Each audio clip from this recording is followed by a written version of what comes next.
নমস্কার, আমি Sujoy Das, Santiniketan institute of polytechnic কলেজের বেসিক সায়েন্স অ্যান্ড হিউম্যানিটিস ডিপার্টমেন্টের ফিজিক্সের একজন ফ্যাকাল্টি। ত্রিপুরায় যে আমাদের হাতে কলমে শিক্ষাকেন্দ্র শুরু হতে চলেছে, তার পক্ষ থেকে যে বিভিন্ন লাইভ ক্লাস অর্গানাইজ করা হচ্ছে, তার অঙ্গ হিসাবে আজকে আমি ফিজিক্সের পলিটেকনিকের জেক্সপো পলিটেকনিকের সেকেন্ড সেমিস্টারের অন্তর্গত ইউনিট 1 এর একটা চ্যাপ্টার, যেটা হচ্ছে wave motion and it's application দেখতে পাচ্ছ। তো এটা আমি আজকে ডিসকাস করব। তো এখন আমি প্রথমে ওয়েভ মোশন অ্যান্ড অ্যাপ্লিকেশন জানতে গেলে প্রথমে আমাকে জানতে হবে হোয়াট ইজ মোশন। তো মোশন সম্বন্ধে তোমরা সকলেই জানো যে মোশন মানে কোনো বডিকে যখন আমরা থ্রো করি, একটা ঢিলকে ছুড়লাম বা একটা চাকা ঘুরছে, এগুলো সবই কিন্তু মোশন। তো একটা ঢিলকে যখন ছুড়ি সেটা হয় লিনিয়ার মোশন বা সরলরৈখিক গতি। একটা চাকা যখন ঘুরছে বা একটা ফ্যান ঘুরছে, এই মোশনটা হচ্ছে সার্কুলার মোশন। তেমনি আরেকটা টাইপের আমি মোশনকে ভাগ করা হয়, যেটা হচ্ছে ওয়েভ মোশন। এবার এই ওয়েভ মোশনে যেতে গেলে আমাকে জানতে হবে পিরিয়ডিক মোশন। পিরিয়ড নামটার থেকে তোমরা বুঝতে পারছো, পিরিয়ড মানে হলো কোনো কিছু পর্যায়বৃত্তভাবে ঘটা বা একই ঘটনার পুনরাবৃত্তি। তো what is periodic motion?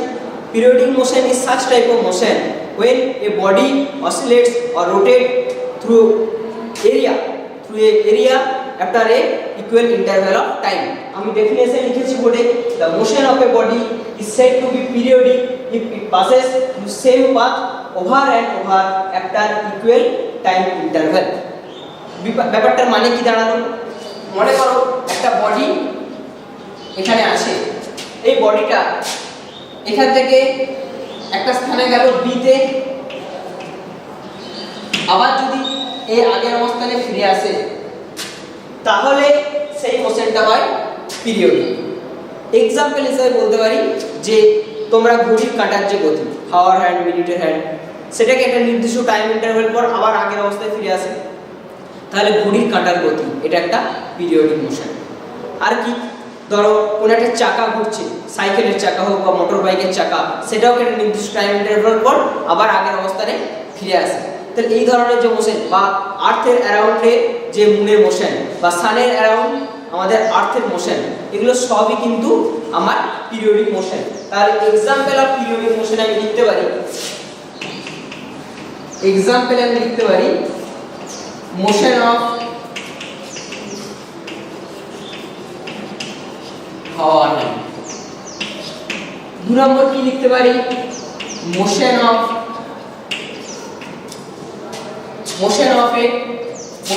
Earth around সান। তাই তো এখানে যদি সান থাকে, তাহলে সানের অ্যারাউন্ডে একটা কমপ্লিট সার্কুলার বা ইলেকট্রিক্যাল পাথে আর্থ কি করে, আর মুভ করতে থাকে। তাহলে এই একটা পজিশন থেকে যায়, আবার কিন্তু 365 ডেজ পর তার আগের অবস্থায় কাম ব্যাক করে। তাহলে আর্থের যে মোশন অ্যারাউন্ড দ্য সান, এটা কি হবে? একটা পিরিয়ডিক মোশনের এক্সাম্পল হবে। আর কি বলতে পারি না, motion of A pendulum, motion of a simple pendulum.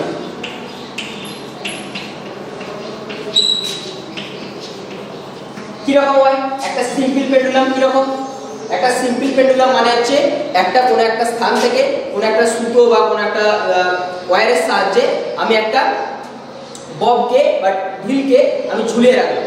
তো সেটা কি করে রোটেট করতে থাকে।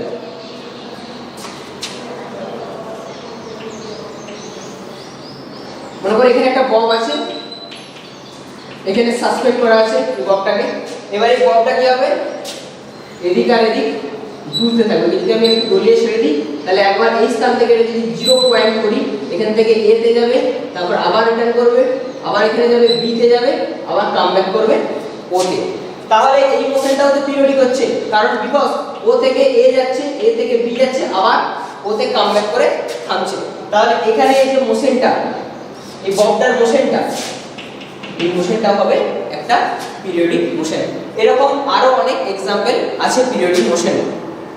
এবার এই যে পিরিয়ডিক মোশন এতগুলো রয়েছে, প্রকারভেদ রয়েছে, তার মধ্যে একটা স্পেশাল টাইপ হচ্ছে সিম্পল হারমোনিক মোশন, যাকে আমরা বলি SHM। সিম্পল হারমোনিক একটা স্পেশাল কেস পিরিয়ডিক মোশনের। কারণ কি?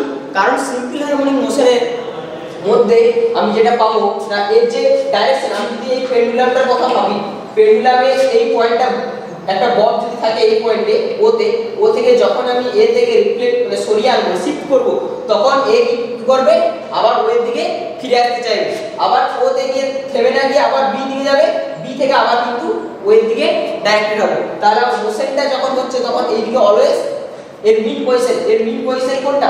ও পয়েন্ট। মিড পজিশন মানে হচ্ছে যেটা ওর স্থির বিন্দু, মানে এটা দুলতে দুলতে পরে একটা সময় কি হবে, এই ও পয়েন্টে আসবে, তাহলে এটা হচ্ছে সাম্যাবস্থা বা ইকুইলিব্রিয়াম পয়েন্ট বা মিড পয়েন্ট। তাহলে ও পয়েন্টে গিয়ে ও ফিক্সড হয়। তাহলে ও পয়েন্ট থেকে এই যে এ অবধি যে ডিসটেন্সটা, এই ডিসটেন্সটাকে অ্যামপ্লিটিউড বলে। পরে আমি এগুলো নিয়ে ডিসকাসে আরো আসবো, তাও আমি জাস্ট একটু বলে রাখি যে এখান থেকে মনে করি ডিসটেন্সটা হচ্ছে x। এবার এই যে মোশনটা হবে, এই মোশনটা এই x এর সঙ্গে প্রপোর্শনাল হবে। এর যে অ্যাক্সিলারেশন হবে, সেই অ্যাক্সিলারেশনটা মিড পজিশন থেকে ওর যে ডিসটেন্স তার সঙ্গে মানে ডিসপ্লেসমেন্টের সঙ্গে প্রপোর্শনাল হবে। তাহলে আমি ডেফিনেশনে যাই। Simple harmonic motion SHM, a particle having periodic oscillation motion whose acceleration is directly proportional to the displacement from equilibrium position and always directed the mid position is called SHM। তাহলে আমি দেখতে পাচ্ছি যে এমন একটা মোশন, যে মোশনে কি হচ্ছে না, ওর ডাইরেকশনটা অলওয়েজ মিড পজিশনের দিকে থাকছে এবং এটা অ্যাক্সিলারেশনটা প্রপোর্শনাল হবে x এর সঙ্গে। অর্থাৎ আমি যদি ফোর্স F টা লিখি, F proportional to minus x, তাহলে এটা গেল আমার সিম্পল হারমোনিক মোশন। তাহলে পিরিয়ডিক মোশনের একটা পার্ট হচ্ছে সিম্পল হারমোনিক মোশন বা SHM। এবার আমি SHM এর যে বেসিক ডিটেইলস গুলো বা SHM আর simple normal simple harmonic motion বা পিরিয়ডিক মোশন এবং সিম্পল হারমোনিক মোশন এদের মধ্যে ডিফারেন্স গুলো জানবো। তো সিম্পল হারমোনিক মোশন আমি জানলাম, এবার আমরা ডিসকাস করব ক্যারেক্টারিস্টিক্স অফ SHM। তো ডেফিনেশন থেকে আমরা বুঝে গেছি যে SHM মোশনটা কি, তা এরপর আমি ক্যারেক্টারিস্টিক্স গুলো বলছি। দেখো, motion of oscillatory and linear periodic, এটার মানে কি দাঁড়ালো? মানে হচ্ছে একটা, যদি আমি এখানে ড্র করি আরেকবার মোশনটা, যে এখানে একটা বব ছিল যেটা এইভাবে দৌড়তে থাকছে,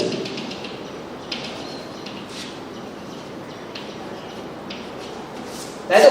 সিম্পল হারমোনিক মোশনটা ছিল এরকম, এখানে একটা বব ছিল যেটা একবার এদিক থেকে এদিকে যাচ্ছিল, আবার এদিকে দুলে, আবার এদিক থেকে এদিকে, এইভাবে দুলতে যাচ্ছে। এই যে মোশনটা, এটা হচ্ছে সিম্পল হারমোনিক মোশন। তাহলে প্রথম পয়েন্ট আছে motion is oscillatory and linear periodic. Oscillatory মানে কি? অসিলেটরি মানে এইভাবে কন্টিনিউয়াসলি অসিলেট করছে, যাওয়া আসা করছে, that's mean oscillatory. And linear periodic, এটার অর্থ হচ্ছে এটা তো পিরিয়ডিক বটে কিন্তু এটা সার্কুলার নয়, কারণ এর মোশনের ডাইরেকশনটা কি? লিনিয়ার হচ্ছে। এর মোশনের ডাইরেকশনটা লিনিয়ার হচ্ছে, সেজন্য আমি বলছি লিনিয়ার পিরিয়ডিক। সেকেন্ড পয়েন্ট যেটা বলা হচ্ছে যে acceleration is directly proportional to the displacement from the equilibrium position। এটার মানেটা কি? না, এই যে পার্টিকেলটা, এই পার্টিকেলটার অ্যাক্সিলারেশন কোন দিকে? অ্যাক্সিলারেশনটা এর একটা অ্যাক্সিলারেশন আছে, সেটাকে আমি f দিয়ে ডিনোট করলাম। এটা অলওয়েজ পেছনের দিকে, মানে এই যে ডিসপ্লেসমেন্ট হচ্ছে x, তার সঙ্গে প্রপোর্শনাল। আমি ডেফিনেশনে যখন লিখেছিলাম তখনই কিন্তু আমি এটা বলেছিলাম যে ওর অ্যাক্সিলারেশনটা always directly proportional to the displacement, ঠিক আছে? And third point is velocity of the particle is maximum at the mean position and minimum or zero at the end point। তুমি যদি একটা ববকে যদি এভাবে তুলতে দাও, তো যখন এই ববটা যখন এই দিক থেকে তুলতে তুলতে যখন এই পয়েন্টে যাবে, তখন কি হবে? এই অবস্থায় গিয়ে এর ভেলোসিটিটা কমে যাবে বা স্থির হয়ে যাবে। তারপর যে স্থির হয়ে যাবে, আবার কিন্তু যেহেতু ওর অ্যাক্সিলারেশন এইদিকে আছে, সেই জন্য ও আবার কামব্যাক করবে, এবং কামব্যাক করার সময় এই পয়েন্টে যখন আসবে মিড পজিশন, তখন কিন্তু ওর ভেলোসিটিটা ম্যাক্সিমাম হবে। তারপর আবার কিন্তু ওর বেগ থাকার জন্য, ভেলোসিটি থাকার জন্য এই কিন্তু আবার এই পয়েন্ট অবধি আসবে। আবার এই পয়েন্টে যখন আসবে তখন ওর ভেলোসিটিটা মিনিমাম বা জিরো হবে। আবার ব্যাক করবে যখন, তখন এই পয়েন্টে ম্যাক্সিমাম। অর্থাৎ এটা হচ্ছে মিড পজিশন, আর এইগুলো হচ্ছে এন্ড পয়েন্ট। এন্ড পয়েন্ট এটাকে আমি বলবো এন্ড পয়েন্ট। তাহলে এই পয়েন্টে গিয়ে ওর ভেলোসিটিটা 0 হবে, এই পয়েন্টে ভেলোসিটিটা ম্যাক্সিমাম হবে। থার্ড পয়েন্ট হচ্ছে time period does not depend on amplitude. Time পিরিয়ডটা কি না, টাইম পিরিয়ড হচ্ছে যে একটা যে অসিলেটরি মোশন, একটা অসিলেটরি মোশনের একটা কমপ্লিট অসিলেশনের জন্য যে টাইমটা লাগে সেটা হচ্ছে টাইম পিরিয়ড। মনে করো একে আমি দুলিয়ে ছেড়ে দিলাম, তাহলে এর কমপ্লিট অসিলেশনটা হতে 2 সেকেন্ড টাইম নিল, তাহলে 2 সেকেন্ড হলো ওর টাইম পিরিয়ড। এখানে বলা হচ্ছে যে time period does not depend on amplitude. Amplitude কোনটা? অ্যামপ্লিটিউড হচ্ছে এখান থেকে যে ম্যাক্সিমাম যে বিস্তার, ওটাকে আমরা এ দিয়ে ডিফাইন করি। পরে আমি নেক্সট এই টার্মগুলো যখন আমি আসবো তখন what is amplitude, what is time period, what is frequency, এগুলো কিন্তু আমি আরো বিস্তারিতভাবে ডিসকাস করব। এখন জাস্ট আমি বলে রাখছি এই পয়েন্ট থেকে এই যে ম্যাক্সিমাম 8 পয়েন্ট অবধি যে ডিসটেন্সটা, সরলরৈখিক যে দূরত্ব, সেটাকে বলছি আমি অ্যামপ্লিটিউড। এই অ্যামপ্লিটিউডের সঙ্গে কিন্তু টাইম পিরিয়ড ডিপেন্ড করে না। হয়তো মনে হচ্ছে যে এদিকে অ্যামপ্লিটিউড বেশি হলে কিন্তু মনে হচ্ছে টাইম পিরিয়ড বেশি হবে, না, অ্যামপ্লিটিউড বেশি হলেও টাইম পিরিয়ড কিন্তু বেশি হবে না। আমি যদি এই লেন্সকে যদি কিছুটা বাড়িয়ে দিই বা যদি আমরা কমিয়ে দিই তাহলে দোলনটা কিরকম হবে? এরকম হবে। তাহলে তো টাইম পিরিয়ডটা এক হবে। মনে করো এই লেন্সটা এইটা হবে, তাহলে কি এখান থেকে এইদিকে দুলতো এবং এদিক থেকে এইদিকে আসতো, এইভাবে অসিলেটরি মোশনটা হতো। তখনও কিন্তু টাইম পিরিয়ড টি থাকতো। এখন যখন টাইম পিরিয়ড টি থাকে, বড় টাইম পিরিয়ড টি থাকতো। সেই জন্য আমি বলছি the time period does not depend on amplitude. তো আমি এতক্ষণ অবধি সিম্পল হারমোনিকের ক্যারেক্টারিস্টিক্স সব কিছু ডিসকাস করলাম। এবার আমি complete oscillation, time period, frequency, amplitude এই বিষয় কটা ডিসকাশন করব। তো প্রথমেই জানবো আমি হোয়াট ইজ কমপ্লিট অসিলেশন। তো আবার আমি এই ফিগারটা ড্র করেছি, দেখতে পাচ্ছ তোমরা যে এখানে একটা সিম্পল পেন্ডুলাম আছে, এখানে একটা বব আছে, এই ববটা সিম্পল হারমোনিক অসিলেশন করছে। এবার মনে করো এই ববটা এখানে ছিল, এবার এখান থেকে ও পয়েন্ট থেকে শিফট করা হলো এ বিন্দুতে, তাহলে এখান থেকে প্রথমে মোশনে গেল এইদিকে, তারপর আবার এই কামব্যাক করলো ও তে এলো এবং তারপর মোশনে থাকার জন্য বি অবধি গেল। আবার যখন এই বি থেকে আবার এর দিকে আসবে, এই যে পয়েন্টটা এলো, প্রথমে স্টার্টিং করেছিল এই ডাইরেকশন কোন দিকে ছিল? এইদিকে, এখনো ডাইরেকশন কোন দিকে? এইদিকে, এবং টোটাল পথ পুরোটা কমপ্লিট করলো এইদিকে, এইদিকে এবং এইদিকে। এই যে পুরো পথটা অতিক্রম করলো, এটাকে আমি বলবো ওয়ান কমপ্লিট অসিলেশন। এটাকে বাংলায় বলা হয় পূর্ণ দোলন। মানে একবার সম্পূর্ণ দোলন কাজ সম্পূর্ণ করার পর সেটা হয়, সেটাকে বলছে কমপ্লিট অসিলেশন। ডেফিনেশন কি? when an oscillating particle passing through any position and come back to the same position in same direction, then it is said to be one complete oscillation. তার মানে কি হলো? এখান থেকে যখন এ তে গেল, তারপর এ থেকে এখানে ব্যাক করার সময় কিন্তু ডাইরেকশন ডিফারেন্ট ছিল, তারপর এ থেকে বি তে যাওয়ার পর আবার যখন ও কাম ব্যাক করছে, নেক্সট আবার ও পয়েন্টে আসছে, তখন ওর ডাইরেকশন কিন্তু সেম। সেই জন্য আমি এই পুরো পথটা যখন অতিক্রম করলো তখন এটাকে আমি বলবো আমি কমপ্লিট অসিলেশন। তারপর আসছে আমি টাইম পিরিয়ড। টাইম পিরিয়ড কি? টাইম পিরিয়ড মানে হচ্ছে এই যে কমপ্লিট অসিলেশন, একটা অসিলেশন কমপ্লিট করলো, এটার জন্য ওর যে টাইমটা লাগবে। মনে করো এই এখান থেকে স্টার্ট করেছিল, এ তে গেল, আবার এখান থেকে ফিরে এসে বি তে গেল, আবার ইনিশিয়াল পজিশনে কাম ব্যাক করলো। তাহলে এই যে কমপ্লিট অসিলেশনটা হলো, এর জন্য যতটা টাইম নিল, যতটা টাইম টেকেন করলো, সেই টাইম টেকেনটাকে বলছি আমি টাইম পিরিয়ড। তাহলে ডেফিনেশন কি আছে?